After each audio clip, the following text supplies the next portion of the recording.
welcome to our studio here at Calabash TV.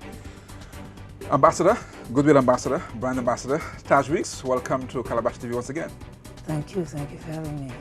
I was just going through a little bit of the designations that you have, and we've added Brand Ambassador, Goodwill Ambassador. We know you've done work with the UN as an ambassador as well, the UNICEF also, but we know Taj Weekes as a singer-songwriter, poet, musician, humanitarian. There's so many things that you do. How do you find time to take on all those responsibilities and still be creative as a musician? Because I have not divided myself. I mean, all these titles is still representative of one person who happens to do all these things. So it's not like I have to switch from one mode to the next. I am all of this at the same time. So, while you're doing humanitarian, what can I do if a song comes up? Or while you're playing, you meet somebody who can do something to help St. Lucia.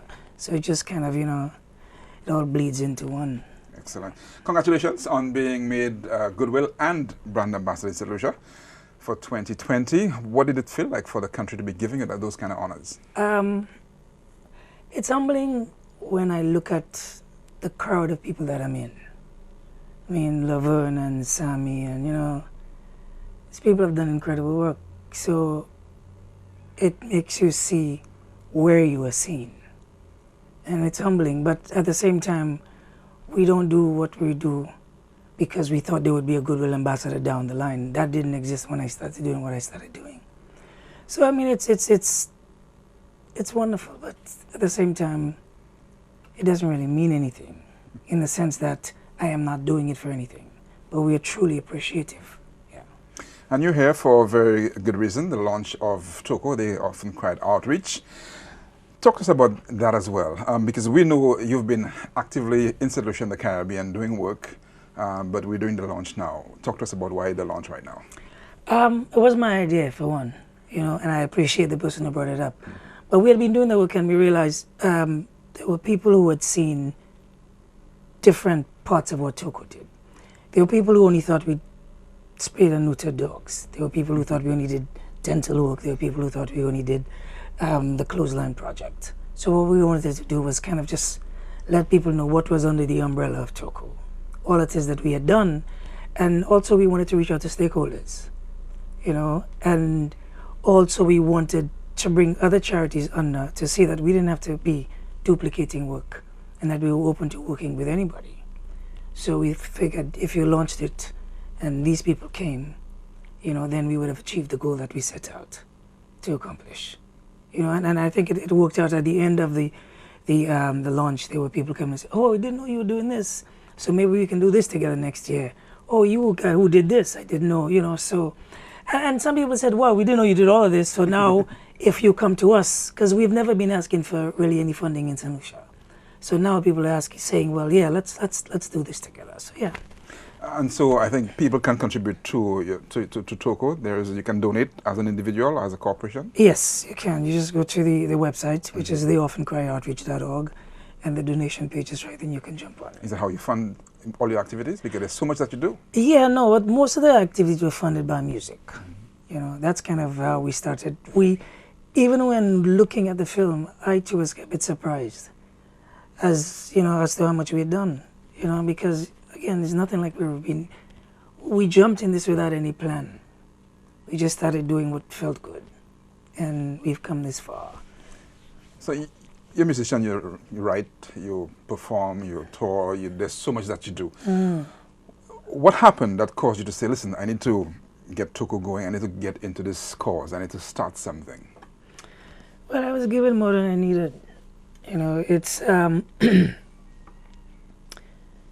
I was saying to my cousin yesterday, I've never seen a U-Haul after a hearse. There's only so much we can take, there's only so much we need. We start making ourselves believe we need more because when our monies increase, our circle of wants increase as well. But my circle of wants have never truly increased. I'm satisfied, and I don't want to be worried about things. I'm trying to create memories, and that's what we're trying to do. But we were naturally giving, and I've looked at this in retrospect. This is all I can come up with. When I was a little boy, I would have to go buy loaves of bread There were 6 people living at my house at one time. I had to buy 12 loaves of bread. Found out my mother was giving the loaves to the people in the neighborhood. When the lady from the countryside came, there was always extra food cooked. There was always something she can give to the woman who's coming with the bag on her head. You know, so children learn where they live. And at some point I realized my mother didn't have anything. You know, material things. But you know the story in the Bible of the person who came and gave whatever, a large sum, and the person who gave a little bit, it meant more because she was giving a greater part of her. And maybe that's the lesson I've learned. You know, and if I can make somebody smile, then why not? You know? And you focus quite a bit on youth. When you look at today's generation, and we try to project sometimes 20, 30 years from now, how, first of all, I'll ask a two-part question: how concerning is it when you see the condition and the challenges that our youth currently face? And the second part is, we can answer later on in terms of celebration. What can we celebrate about when you look at our youth as it is? But let's start about, because part of the concerning thing is what inspired TOCO and what you do. Part one of the question is how I see the youth. Mm-hmm. You know, I'm not worried about the youth, I'm worried about the adults. Because the adults are the ones creating the minds of the youth. I mean, we as adults, I think, are not conscious enough as a people.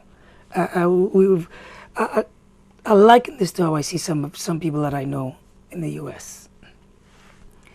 They come to the US and they've abandoned all the morals for an American way of life.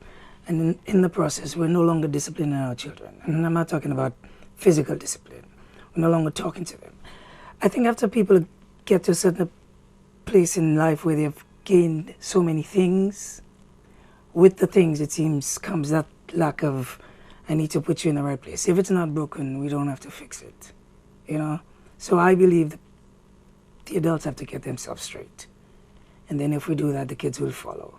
But regardless, nature has a way of turning the pages. You know, after the summer comes the fall, and the winter and the spring. So even if they don't change, it will change in time. I'm not worried about the youth. Mm-hmm. Talk to us about the work that you do with UNICEF. Give us an idea, bring us up to speed with that. In 2013, I think. I don't even remember the date. 13, yeah. Mm-hmm. I was asked. And what UNICEF has done for me is they've given us a little more leverage. Because before it was just TOCO and Taj Weekes. Mm-hmm. We can only open so many doors. It pushed the door halfway open. So there was a level of authenticity to what we were doing. So people were willing to listen to the UNICEF ambassador.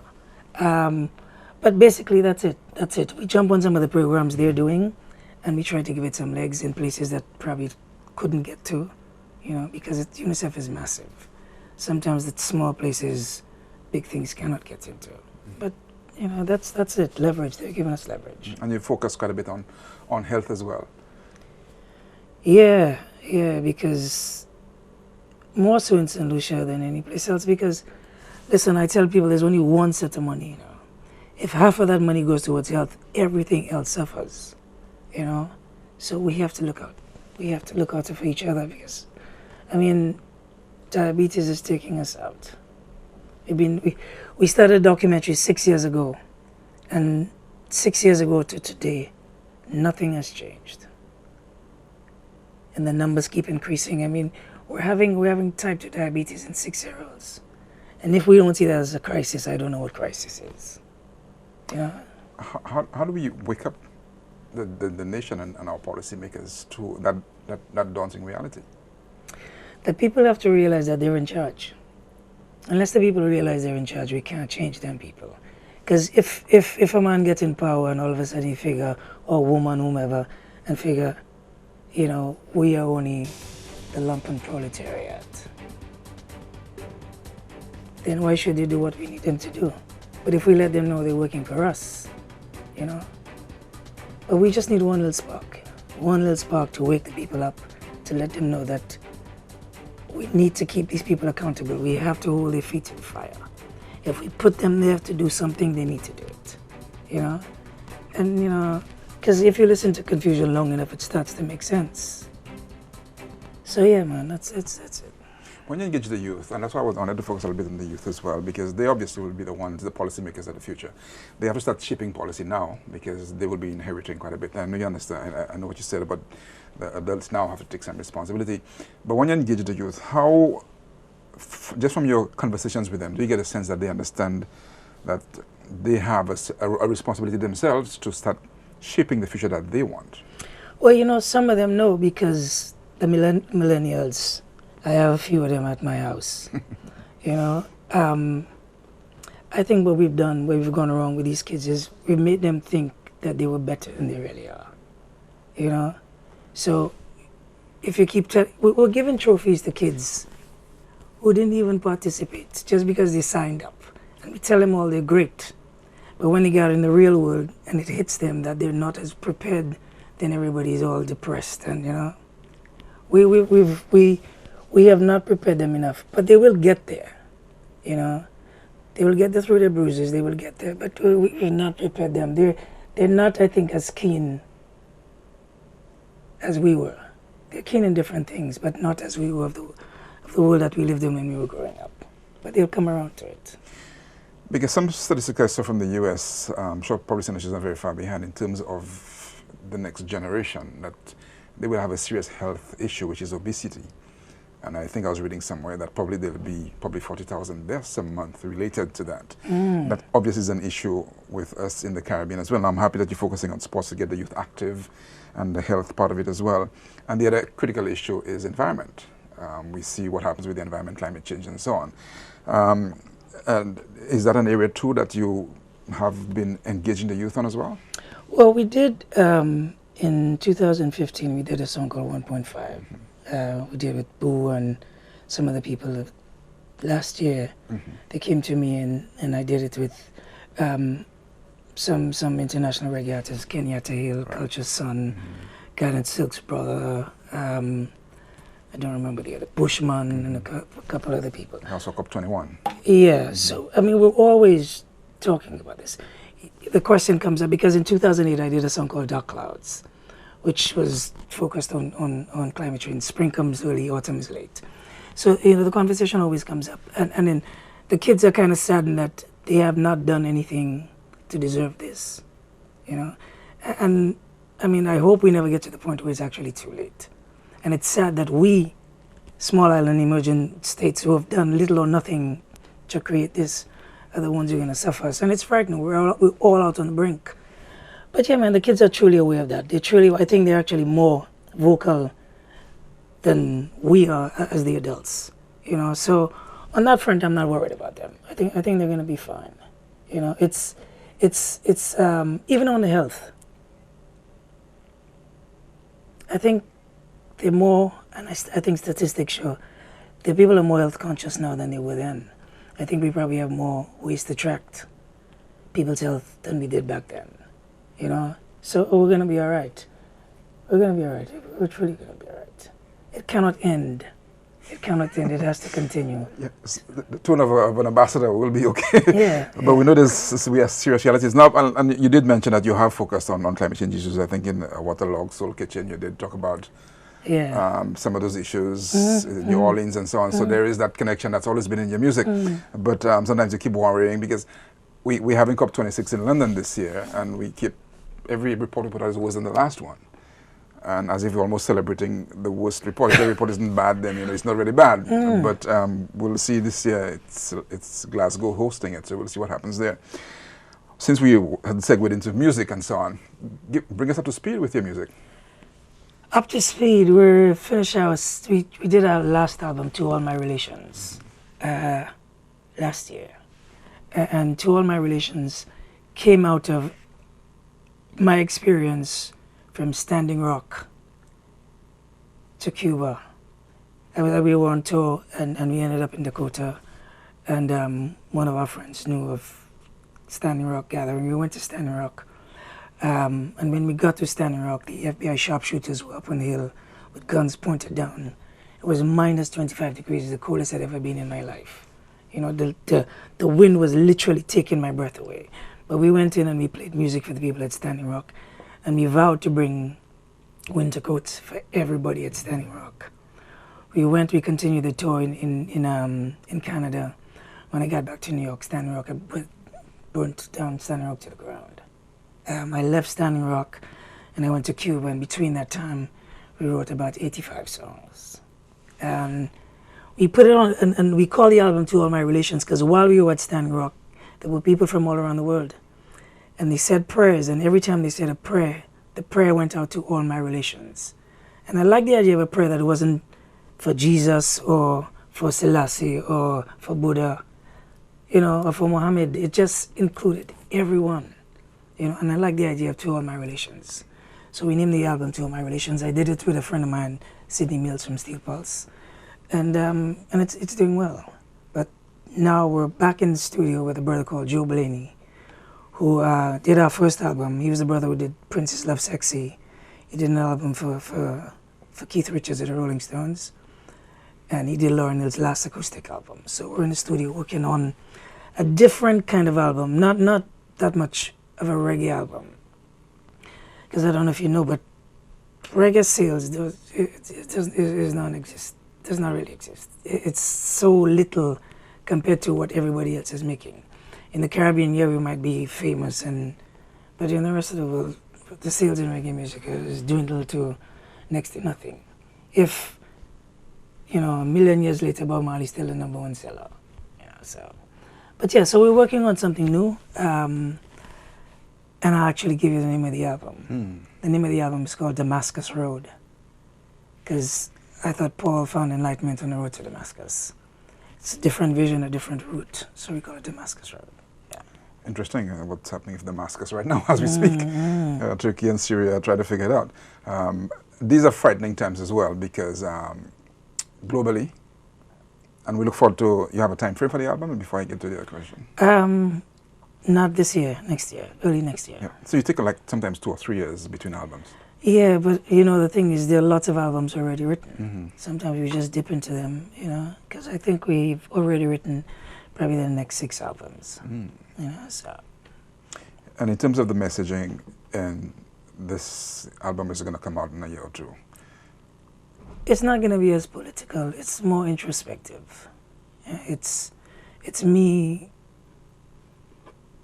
trying to take a slightly different direction, trying to get out of myself, you know, and this time taking no hand in the production, because I want to be put in uncomfortable places, you know, because we tend to do things a particular kind of way. So yeah. So it's not going to be reggae-centric, from what you're saying? You're experimenting with different forms. How involved are you in terms of that aspect of it? I know you're putting it in different hands, but there will be a reggae feel to every song. We'll be taking elements of reggae, you know, maybe just the bass line, and bringing in different elements. You know, the intention actually is to tap into some quadrille and bring these things in. Excuse me, more of a world music album than a reggae album. Yeah. And about tours, the plans for 2020? Yeah, we're actually in Abidjan on the 17th of April. We're in Senegal on May 17th, I think, for Africa Day. We actually wrote the song for Africa Day. And we have some shows down in September in a couple of places, but we're doing more folk shows, a different kind of audience, because people are beginning to ask more, to listen to what we're saying within the big sound dance.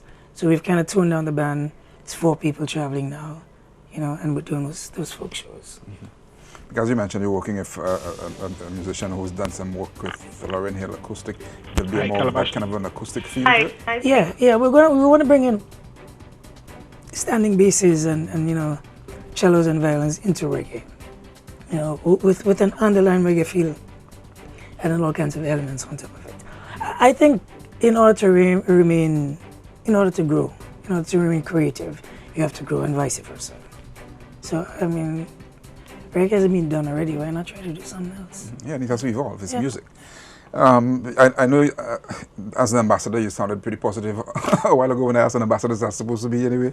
But when you look at, I mean, even as we speak, there is the issue of coronavirus. As we speak, there is the issue of politics in the US globally. Israel is having elections today.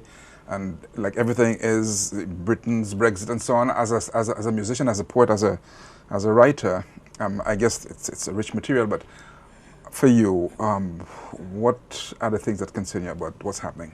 Well, you know, I'll tell you the easiest way I can tell you. It's always darkest before the dawn. And it truly is. It's dark. It's really dark now. But a new day has to emerge, period. I mean, it's going to run its course, and it's not going to be very long. It's, you know, it's fear that's causing this, you know. There's a new awakening, a new enlightenment, and the old way of thinking does not want it to show. So it's trying to keep it down, but it cannot. You cannot submerge these things. Truth cannot be dead. It will always fashion ways in which to spread.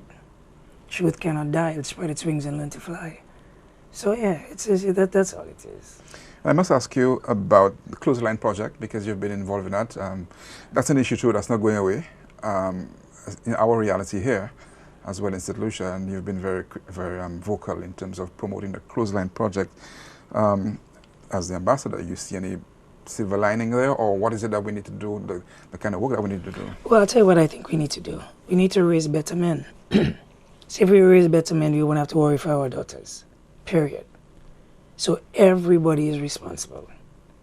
You know, we need to come back to that village kind of thinking. You see somebody's son, you know who they are. You know, let's talk to the parent. You know what your son was doing down the road. We're a small island trying to think like, you know, we're the size of the world.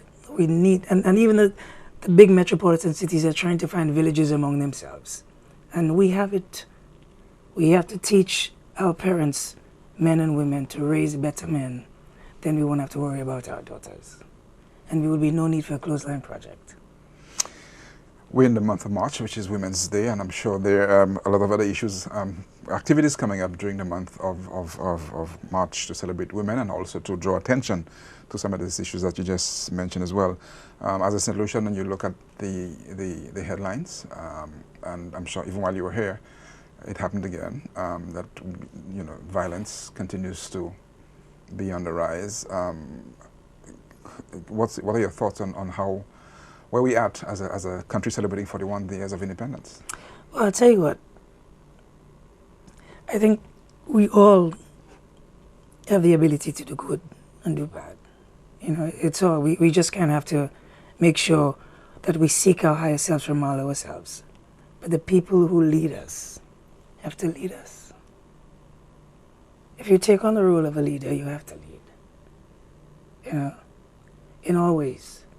Because, you know, crime and violence can come out of lots of places. But the leaders have to lead on both sides.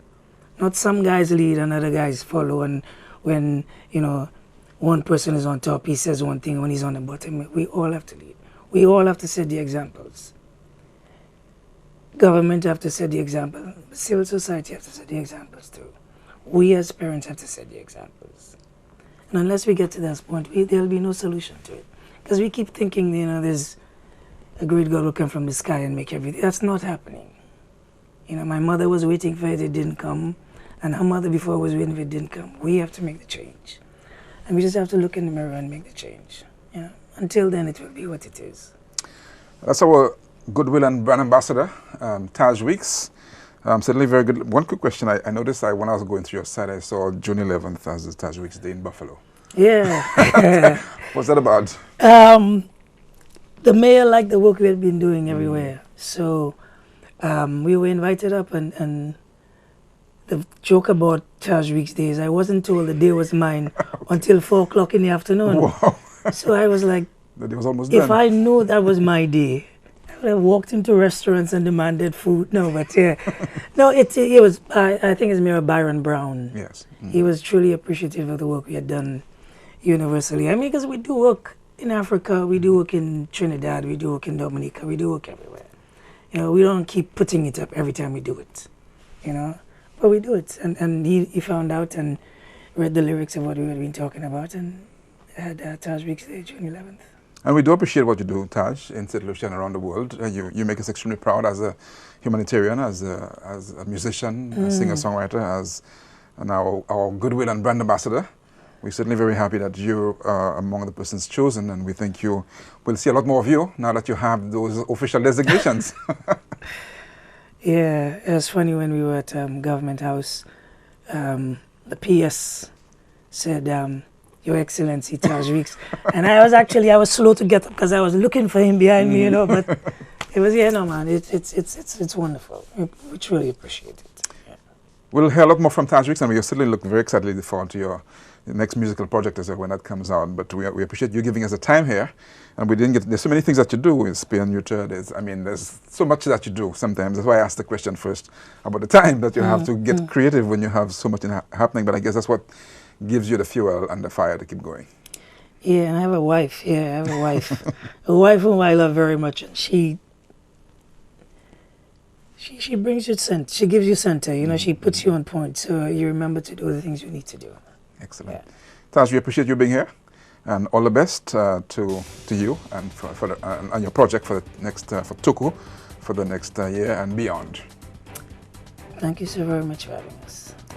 So that was our Goodwill and Brand Ambassador, Taj Weekes. He was here to launch the TOCO Foundation, and you can go to his website. We can get a lot of details about the work that Taj Weekes is doing, and also about his music as well, and support, because you can also donate to the project as well. It's all for extremely worthy causes. This is Calabash TV. We appreciate you being with us. Join us again next week as we continue our conversations right here. This is The Reality Show.